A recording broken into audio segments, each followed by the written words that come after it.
Yo soy Lía García, la novia sirena, y estamos aquí en la Ciudad de México, atravesando tiempos muy fuertes.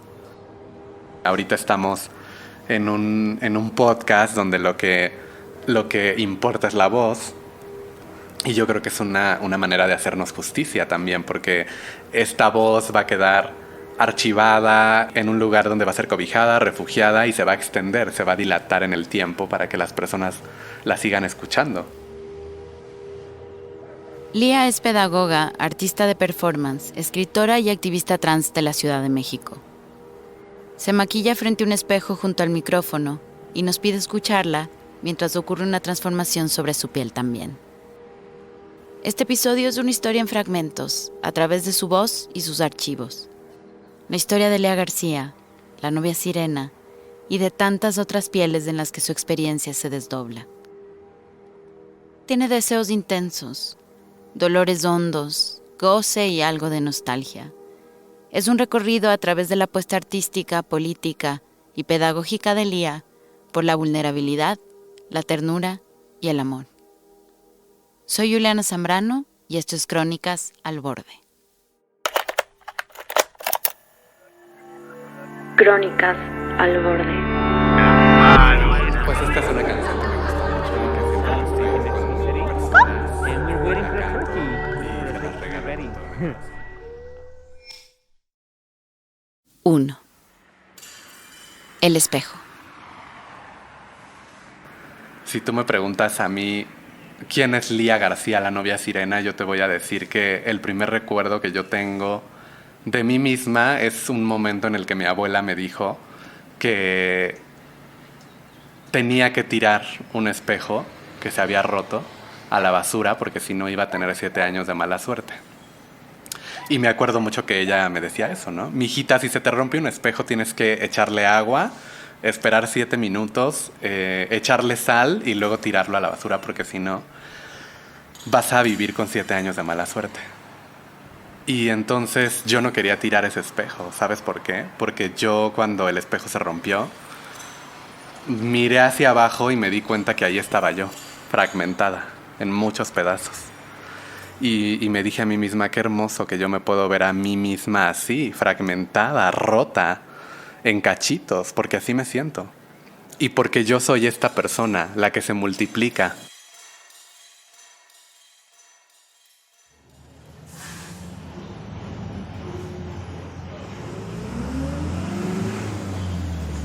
En esta ciudad, tú aprendes a maquillar en el metro, porque las mujeres que van a su trabajo se maquillan en el transporte público. ¿Te imaginas qué hermoso pensar que en el transporte público que transita, que se mueve, que te lleva de un lugar a otro, las mujeres se maquillen? Recuerdo totalmente la imagen de mi mamá maquillándose y yo mirándola en el espejo. Entonces para mí era muy hermoso pues ver a esa mujer como todas las mañanas se arreglaba con tanto gusto para salir a la calle y para sentirse bonita. Y pues a mí me daba mucha curiosidad que se sentía hacer eso, porque pues yo sabía que no iba a poder hacer eso hasta que pues yo pudiera decidir por mí misma. Yo me empecé a maquillar hace como 15 años. La primera vez que me maquillé para mí fue algo muy hermoso y muy festivo porque era la primera vez que yo me encontraba con estos amuletos. La base, el polvo, el rubor, el bilé, el corrector, el rímel. Entonces pues yo lo hice a escondidas, lo hice en un espacio muy íntimo y empecé a jugar, pues me empecé a acordar de esas mujeres que a mí me habían dado la oportunidad de mirarlas en el espacio público, maquillándose en el transporte público. Me acordé de mi propia madre y todos esos amaneceres donde ella se maquillaba. Literalmente agarré las brochas y pues empecé a hacer contacto con mi piel, ¿no? Y a develar ese rostro. Para mí maquillarme es dejar caer una máscara. Yo sabía que estaban pasando cosas muy hermosas en ese momento y que estaba viendo en el espejo lo que había esperado tanto tiempo mirar, que era mi feminidad. Me había sentido muy frustrada en mi vida por no poder hacer eso, por no poder transitar, por haber sido víctima de un sistema que me impuso una masculinidad que yo no quise. Poder comprar mi maquillaje, ir a una tienda y adquirirlo, conectar con el color es hermoso, ¿no? Elegir colores en un país tan gris a mí me parece totalmente político. Y colores para tu rostro, para tu piel, más. Después empezar a maquillarme junto a mis amigas trans colectivamente, darnos tips de cómo tapar el bigote, de cómo tapar la barba, de cómo hacer facciones más femeninas, como una estrategia de resistencia, porque estamos abrazando un deseo que fue prohibido a lo largo del tiempo. Y estamos justamente cubriéndonos de sentido, de protección, para salir a las calles. Esta es una manera muy descolonial y totalmente trans de entender el maquillaje. O sea, no son productos, son amuletos para nosotras, porque nos están permitiendo develar esa belleza trans, que es política. Para nosotras es un diálogo con las heridas. Yo creo que sí se trata de eso, porque estamos haciéndonos un acto de justicia en la piel, de algo que deseábamos y se nos negó, de algo que buscábamos y no podíamos encontrar, de algo que teníamos al alcance pero no podíamos dar ese paso por todo lo que iba a implicar eso, todas las pérdidas, todas las contradicciones, todos los malos tratos, todas las palabras hirientes a partir de eso. ¿Cómo ves este color? Lindo. ¿Como rojo o naranja? Como rojo lo veo yo. Pero un rojo como más de fuego, ¿no? ¿Y tú no te maquillas? Nosotras invertimos mucho tiempo, nosotras colocamos capas de sentido, capas de significado, capas de metáfora sobre nuestra piel para poder develar esa belleza trans, y tomamos el riesgo, porque es un riesgo maquillarse. Además, imagínate desde qué contexto lo estamos hablando. México es el segundo país en Latinoamérica en presentar más casos de transfeminicidio.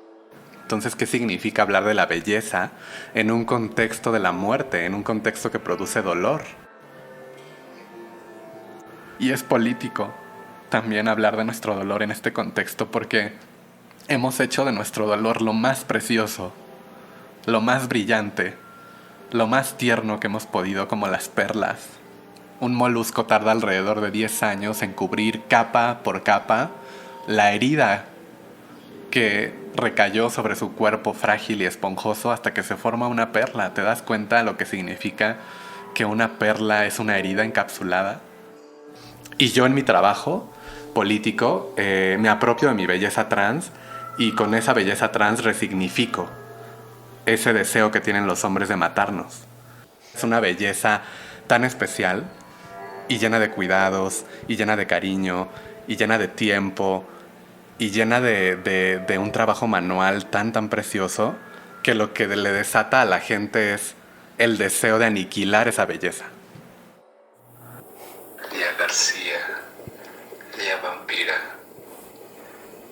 Si fuera la última vez que la viera, que pudiera comunicarme piel con piel, mirada con mirada, aroma con usted, ¿qué le diría?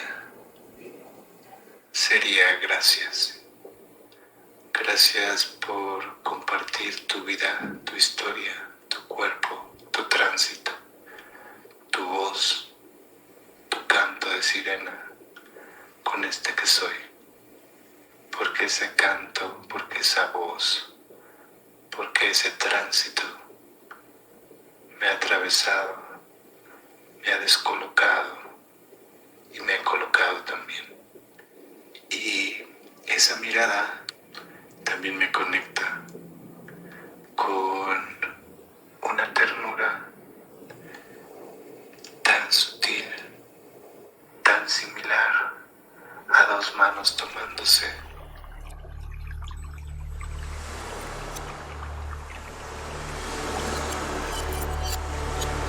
Dos. La sirena.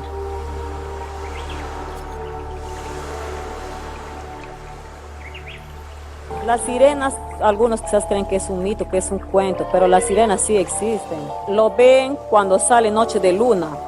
Los pescadores, los que van a pescar, ellos son los que le ven en la noche. Noche de luna salen las piedras, esas cachueras que llaman por donde corre el agua. Ahí le ven sentada en la piedra, parece que se peina, pero no le ven la cara. Y dice que con la luz de la luna, como brilla el cabello, parece oro.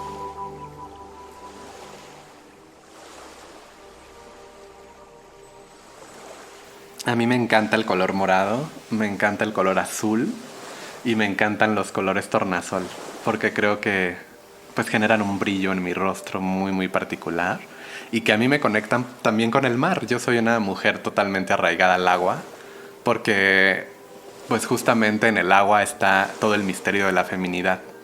Y yo me siento totalmente sirena, soy una sirena porque mi voz pues te conecta con esa vulnerabilidad, mi voz misteriosa, mi voz grave, mi voz profunda, pues es lo que a mí me pone en el espacio público en una frontera entre el peligro y entre la visibilidad política, porque cuando yo hablo con esta voz, no solo en la Ciudad de México, yo creo que en muchos países de Latinoamérica, mi voz es colocada en un espacio de lo masculino, porque no es una voz aguda, no es una voz suave, es una voz fuerte, es una voz muy profunda y no podemos definir la voz de manera tan fácil, porque la voz se escucha, se siente, se mete, se entremete, se atraviesa y la voz trans pues más, porque mi voz contradice mi cuerpo, ¿no? O sea, mi cuerpo es un cuerpo muy femenino y yo he accedido a esta feminidad porque lo he deseado y porque yo lo he buscado. Mi voz es esa extrañeza que devela su belleza.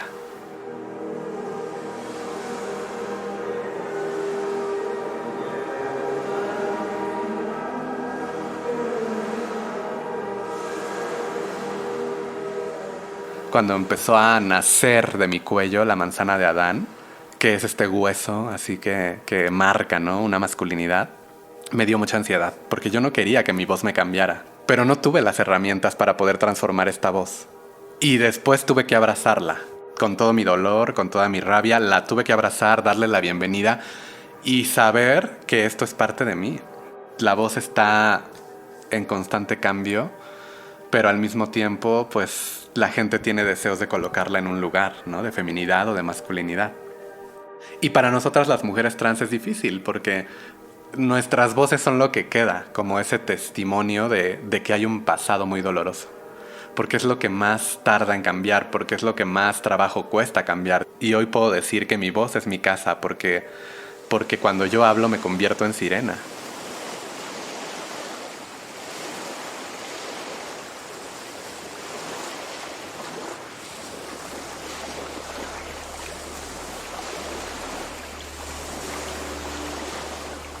Yo como persona, yo no me meto al agua, yo le temo bastante al agua. Las sirenas, algunos quizás creen que es un mito, que es un cuento, pero las sirenas sí existen.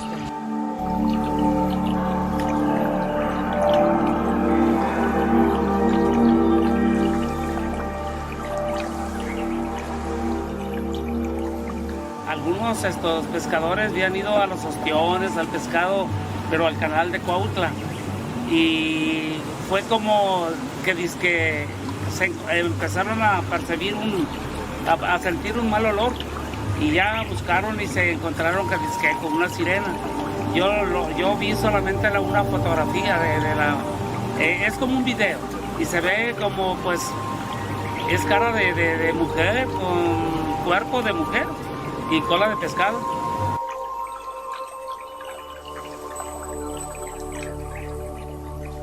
Yo me coloco en muchas fronteras entre lo masculino, lo femenino, entre el peligro y el deseo, entre el agua y el aire. Entonces, cuando yo hablo, el mundo a mi alrededor se descoloca totalmente.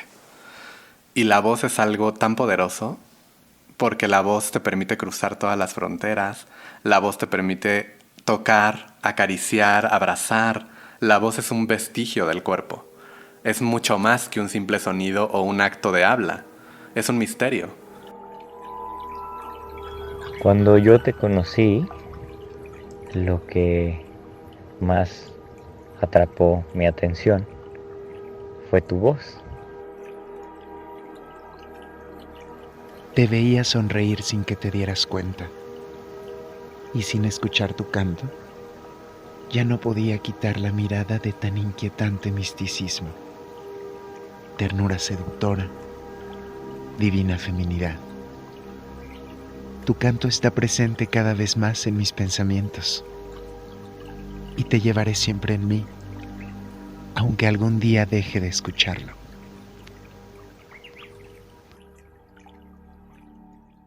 Dicen por ahí que la sirena, pues tenemos estos cantos, estas voces peligrosas que atraen a los hombres y que les hacen perder la razón. Una de nuestras luchas es por lo afectivo, por el sentir. Que la gente pierda la razón porque estamos totalmente cansadas de raciocinio, de racionalidad, de pensar y no sentir. Y las personas lo único que desean de nuestros cuerpos, de nosotras, las personas trans, es pensarnos. Por eso se producen tesis, por eso se nos entrevista, por eso se nos pregunta, por eso se intuye quiénes somos, pero no nos sienten. Y para sentirnos tienen que tocarnos, y para sentirnos tienen que invitarnos, y para sentirnos tienen que abrazarnos y acariciar nuestros rostros y celebrarnos. ¿Por qué no abrazan nuestro dolor las personas, no? Nosotras no queremos que solamente nos acompañen a las marchas, también queremos que estén al lado de nuestras camas cuando estamos enfermas, también queremos que nos lleven un plato de comida a nuestras camas cuando estamos tristes porque alguien nos rompió el corazón, o también queremos que nuestras hermanas sean esas compañeras que nos acompañan al baño y entran con nosotras, o a un probador y que reaccionan cuando la gente intenta sacarnos de esos lugares. Y yo quiero preguntarle a las personas que están escuchando esta voz en este momento, donde quiera que estén, ¿por qué tanto miedo? O sea, ¿por qué tanto temor? Porque encarnamos la libertad. Ay, mis alitas. Que no me corten mis alitas.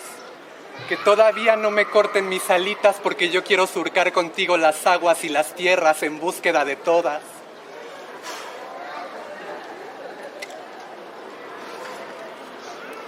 Ay, mis dulces alitas, que todavía no me las corten.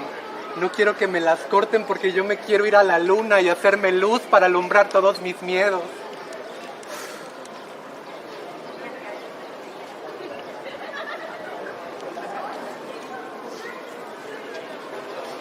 Ay, estas alitas tan bonitas, no quiero que me las corten porque yo me quiero ir al sol. Quiero irme al sol con mis miedos de cera y derretirme toditita para después bañarte de cariño y de amor.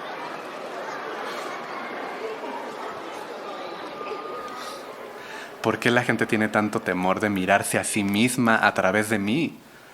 Están teniendo la oportunidad más reveladora de sus vidas, mirarse a través de un cuerpo que les genera tanta extrañeza, tanto prejuicio, tanto estereotipo, y no la toman, se van. A mí el otro día me preguntaron que qué sentía yo cuando la gente me veía en la calle. Porque yo soy una mujer trans muy visible. Yo me develo en el espacio público, ¿por qué? Porque tengo esta voz que ustedes escuchan. Porque soy muy alta, o sea, porque yo habito una feminidad trans y estoy totalmente feliz y orgullosa de ella. Entonces, yo le contesté a las personas, cuando la gente me mira en las calles, yo ahora a mis 32 años me siento muy curiosa. Quizás hace 5 o 10 años sentía frustración, me despertaban una crisis de ansiedad, de angustia, me sentía totalmente puesta en el centro como el objeto de estudio, como el objeto mirado, como el objeto extraño. Pero el día de hoy, cuando la gente me mira en las calles, yo tengo mucha curiosidad de saber qué quieren saber de mí. No quieren mirarse a través de nosotras. Optan por el temor, porque eso nos enseñan nuestros contextos sociales, a elegir el temor y a elegir que el camino más fácil es asumir. Y cualquier juicio que tú emitas fuera de contexto es violencia.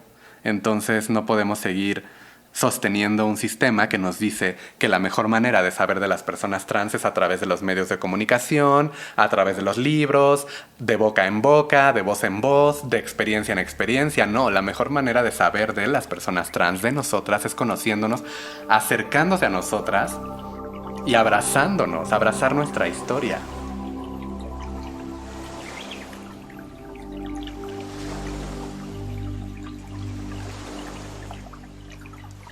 Pues es una sirena disecada, salió en el mar.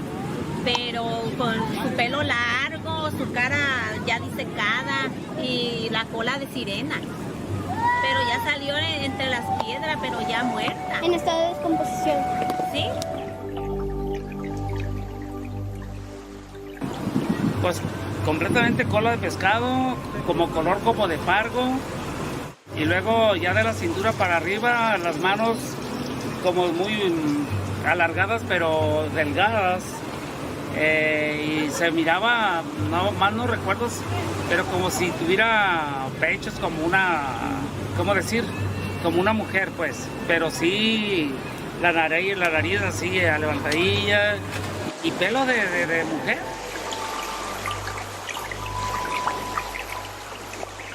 Yo identifico ya la tensión que genera mi cuerpo y que me empiezan a mirar y se empiezan a secretear.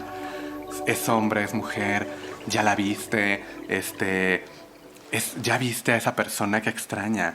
¿Qué será? O mira, un travesti, un transexual, o un maricón, o un mayate. Cuando yo identifico esa tensión, yo doy los ojos y sonrío. Y la gente no puede sostener eso, porque lo que la gente espera es que yo me vaya corriendo. Y cuando yo hago acto de presencia frente a esa suposición, frente a ese prejuicio, frente a ese estereotipo, aún con el riesgo que esto implica, yo realmente abro la posibilidad de que las personas se acerquen a mí y me pregunten afectivamente qué es lo que desean saber de mí, pero la gente no quiere. Yo sé que este cuerpo pues está develando en el otro lo que el otro no ha podido hacer, lo que el otro no quiere, lo que el otro desea, lo que el otro busca, pero de sí mismo. ¿Tú a quién estás viendo? ¿A Lía, la mujer trans? ¿O estás viendo a Lía, la mujer trans, junto a tu yo que tú no has podido sostener en tu vida, que no lo has podido arropar, no le has podido dar la bienvenida?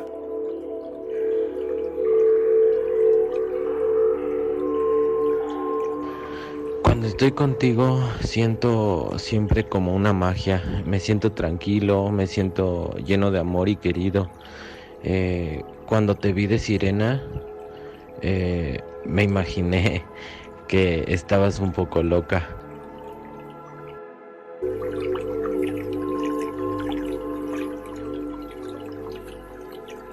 Creo también en la libertad que me das, en la libertad de ser yo misma. Creo en tu libertad, en tu convicción. Creo en tu magnífica y hermosa forma de relacionarte con las personas, siempre con tanto amor.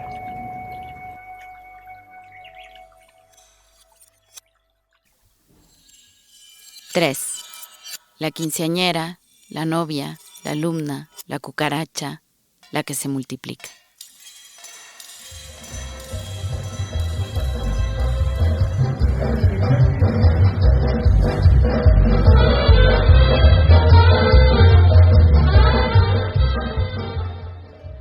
En el año de 2015, yo empecé a hablar de ternura radical a partir de estas apariciones públicas, encuentros afectivos, performances que yo hacía para conectar a las personas con su vulnerabilidad. O sea, me interesaba celebrar mi transición con las personas en las calles, en mi barrio, en otros espacios, ¿no? Donde las personas no estaban teniendo acceso pues a saber quiénes somos las personas trans, y así fue que yo pues me convertí en esta quinceañera pues que celebraba su transición, porque yo deseo ser recibida ante la sociedad y por la sociedad y ser querida y ser deseada y pues sí, honrada, ¿no? Como esa quinceañera. Cuando yo me visto de quinceañera yo despierto mucha afectividad, ¿no? La gente conecta con la quinceañera desde el amor, desde la ternura, desde el cariño, porque es esa pequeña niña que está dejando atrás su niñez y se está convirtiendo en mujer. Entonces hay que protegerla, hay que abrazarla, hay que celebrarla. Entonces, ¿qué significa que una mujer trans se vista de quinceañera, salga al espacio público y tenga estas prácticas afectivas con la gente para poder comunicar el marco de la violencia hacia las personas trans, nuestros derechos humanos, nuestra lucha, y qué hay de nosotras en las otras personas. Sí, es un activismo muy contradictorio el mío, que crea muchas tensiones porque se piensa que es muy inocente, que es muy tibio, porque resulta que lo político en Latinoamérica tiene que ser esa rabia, esa confrontación. Siempre se espera que una mujer trans reaccione así como súper molesta y que grite, ¿no? Y que sea súper perra, ¿no? Y que sea súper agresiva. Y eso es legítimo y yo reconozco a mis hermanas trans que ponen el cuerpo desde ese resentimiento, esa rabia, ese coraje y esa agresividad. Lo reconozco porque es una agresividad política por lo que el mundo hace con nosotras. Imagínate tú cómo no vamos a reaccionar así. Pero también legitimo políticamente mi ternura. El querer conectar con la gente desde el cariño. El querer querer. 1, 2, 3.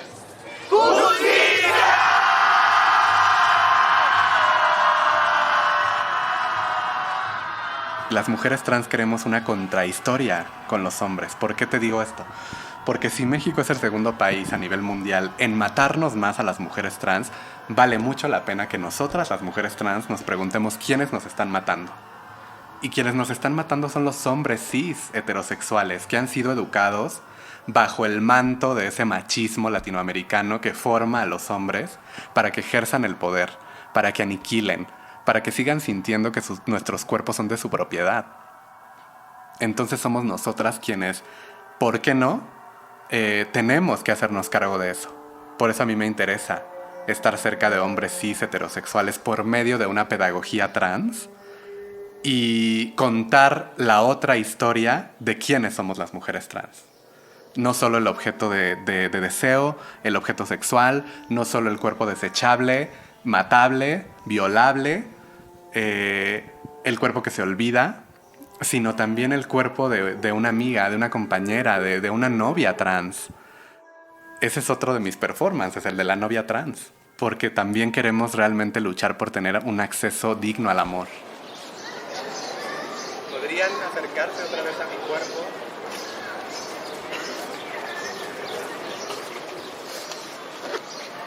Este es un ritual de remembranza, no solamente para y de nosotras, de nosotres, es para quienes ya no están aquí más.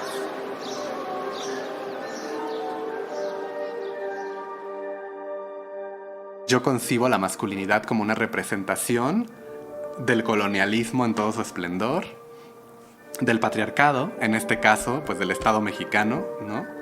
Y en otro momento, como una representación de una tristeza que no sale, que no habla, pero que está ahí, porque hay mucho dolor.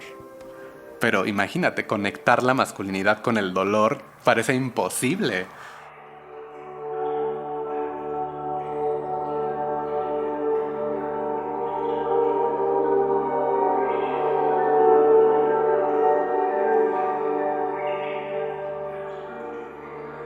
Cierren sus ojos. O sea, ustedes personas que me están escuchando, que me están abrazando, cierren sus ojos y conecten con la escena que yo les estoy contando, ¿no? O sea, llego un día a un reclusorio en la Ciudad de México a dar un taller de masculinidad con un grupo de hombres, con un vestido muy corto y empiezo a hacer mirada, empieza a haber chiflidos, empieza a haber seducción, extrañeza y muchas cosas alrededor de este cuerpo trans que decide ponerse este vestido corto y dejar entrever su cuerpo, sus pliegues, todo lo que es, ¿no?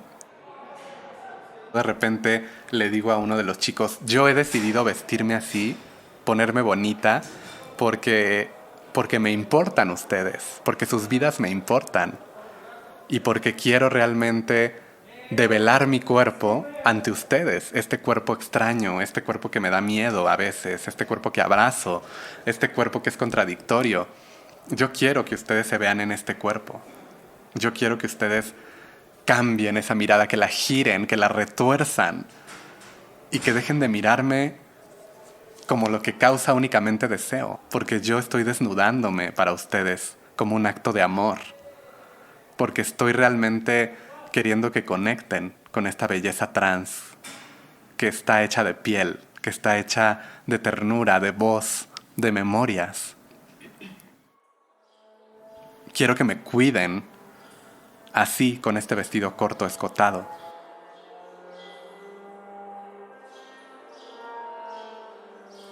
El feminismo más radical se ha quitado de encima esa feminidad impuesta, ha renunciado a esa feminidad impuesta. Y por eso se dice y se critica tanto que las mujeres trans hacemos una reproducción de los estereotipos de la feminidad, que sostenemos el sistema, ¿no? Cuando nos queremos hiperfeminizar. Pero te das cuenta cómo realmente esa hiperfeminización puede transformarlo todo también. En la relación que yo establezco con las personas hay una sexualidad trans que se escapa de ese patriarcado, de esa normatividad, de ese catolicismo y que más bien se convierte en una sexualidad tierna y en una sexualidad pedagógica. Porque eso es lo que hacemos todos los días, una pedagogía radical y anarquista.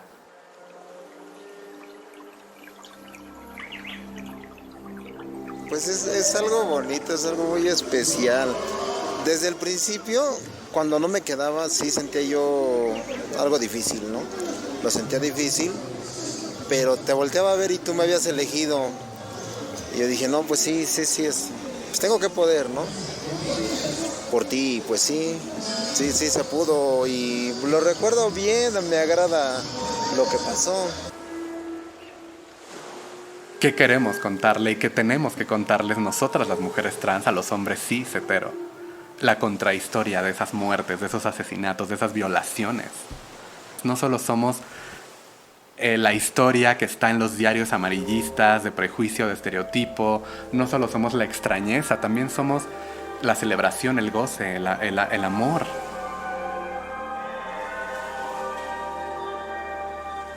La identidad es un asunto personal, es un asunto que nace de la piel y que todo el tiempo está cambiando.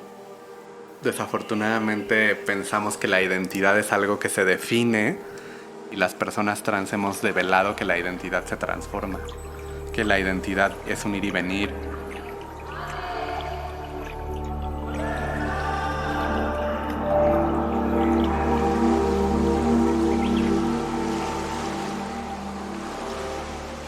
No me gusta el anonimato, no me gusta la clandestinidad, porque esos son lugares a donde la sociedad nos ha colocado a las mujeres trans. Siempre somos el secreto, siempre somos lo que no tiene nombre.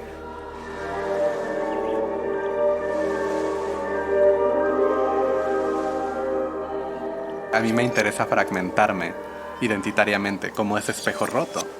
Entonces sí me interesa habitar distintas pieles, como la piel de la novia trans, la piel de la quinceañera trans, de la alumna trans, de la cucaracha, la piel de la sirena. Digo, no son personajes, son extensiones de mi identidad.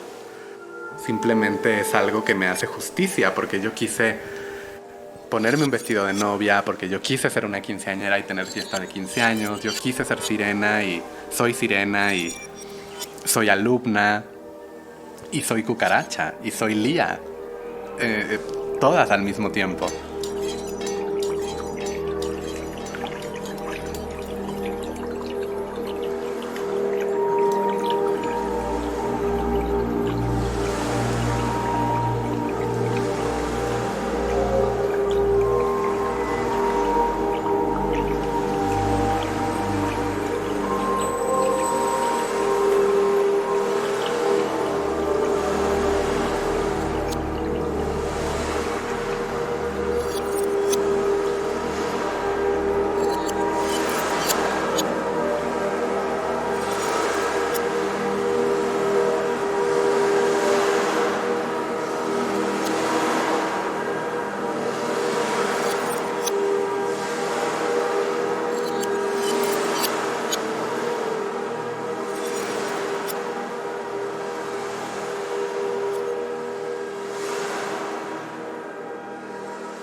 Quede el infinito sin estrellas, o que pierde el ancho mar sin inmensidad, pero el negro de tus ojos que no muera, y el canela de tu piel que quede igual.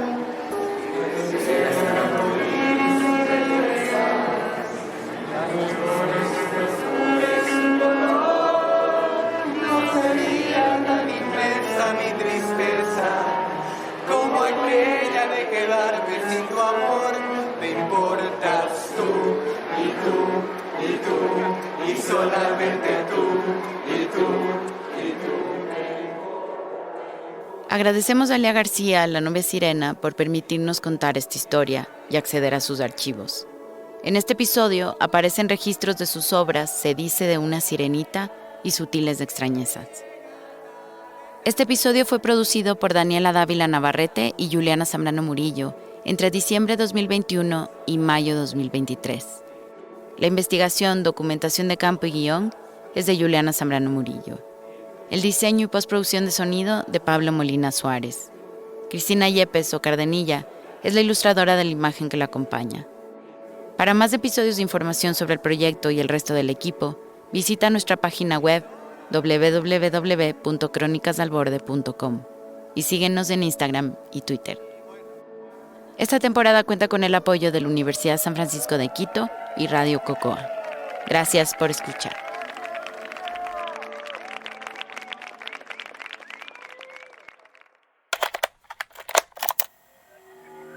Crónicas al borde.